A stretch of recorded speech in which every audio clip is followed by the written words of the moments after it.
Just ಇವಾಗ ಇನ್ಸ್ಟಾಗ್ರಾಮಲ್ಲಿ ಒಂದು ರೀಲ್ಸ್ ನೋಡ್ಕೊಂಡು ಬಂದೆ. ಅದರಲ್ಲಿ ಏನಂದರೆ, ಒಂದು ಹುಡುಗಿ ಟಾಕ್ಸಿಕ್ ಆಗೋಕ್ಕೆ ಒಂದು ಹುಡುಗನೇ ಕಾರಣ ಅಂತ ಒಬ್ಬರು ಹೇಳಿದರು.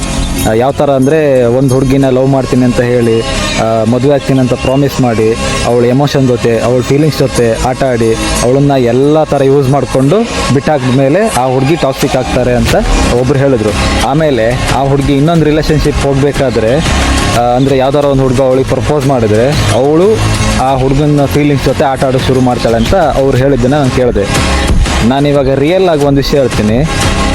ಹುಡುಗಿರು ಟಾಕ್ಸಿಕ್ ಆಗೋಕ್ಕೆ ಹುಡುಗರ ಕಾರಣ ನಿಜ ಇರ್ಬೋದು, ಆದರೆ ಹುಡುಗರು ಟಾಕ್ಸಿಕ್ ಆಗೋಕ್ಕೆ ಹುಡುಗಿರೇ ಕಾರಣ. ಯಾಕಂದರೆ ಒಂದು ಹುಡುಗ ತಾನು ಲವ್ ಮಾಡ್ತೀನಿ ಅಂತ ಒಂದು ಹುಡುಗಿ ಹೇಳಿದ್ಮೇಲೆ ಹುಡುಗಿ ನಿಯತ್ತಲ್ಲಿರಬೇಕು. ಹುಡುಗಿರು ಏನು ಮಾಡ್ತಾರೆ ಅಂದರೆ, ಲವ್ವರ್ ಇದ್ದರೂ ಕೂಡ ಬೇರೆ ಹುಡುಗರ ಜೊತೆ ಕಾಂಟ್ಯಾಕ್ಟಲ್ಲಿರೋದು, ಡಿನ್ನರಿಗೆ ಹೋಗೋದು, ಶಾಪಿಂಗ್ ಮಾಡೋದು, ಈ ಥರದ್ದೆಲ್ಲ ಮಾಡ್ತಾ ಇರ್ತಾರೆ. ಆದರೆ ಹುಡುಗರು ಹಾಗಲ್ಲ. ಒಂದು ಸಲ ಒಂದು ಹುಡುಗಿನ ಲವ್ ಮಾಡಿದ್ಮೇಲೆ ಅವಳ ಫ್ಯೂಚರ್ ಬಗ್ಗೆ, ನಮ್ಮ ಫ್ಯೂಚರ್ ಪ್ಲ್ಯಾನಿಂಗ್ ಬಗ್ಗೆ ಥಿಂಕ್ ಮಾಡ್ತಾ ಇರ್ತಾರೆ.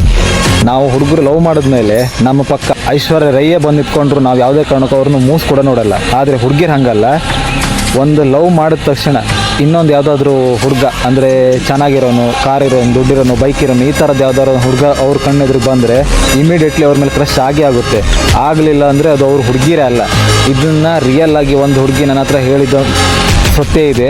ಅದಕ್ಕೋಸ್ಕರ ನಾನಿವಾಗ ಹೇಳ್ತಾ ಇರೋದು, ಹುಡುಗಿ ಆದವಳು ತನ್ನ ಲವರ್ ಬಿಟ್ಟರೆ ಬೇರೆ ಯಾವ ಹುಡುಗರು ಕಾಂಟ್ಯಾಕ್ಟ್ ಇಟ್ಕೊಳ್ಬಾರ್ದು. ಅಂದರೆ ಫ್ರೆಂಡ್ಸ್ ಆಗಲಿ, ಬೆಸ್ಟ್ ಫ್ರೆಂಡ್ಸ್ ಆಗಲಿ, ಅದು ಯಾರ್ದು ಕಾಂಟ್ಯಾಕ್ಟ್ ಇಟ್ಕೊಳ್ಬಾರ್ದು.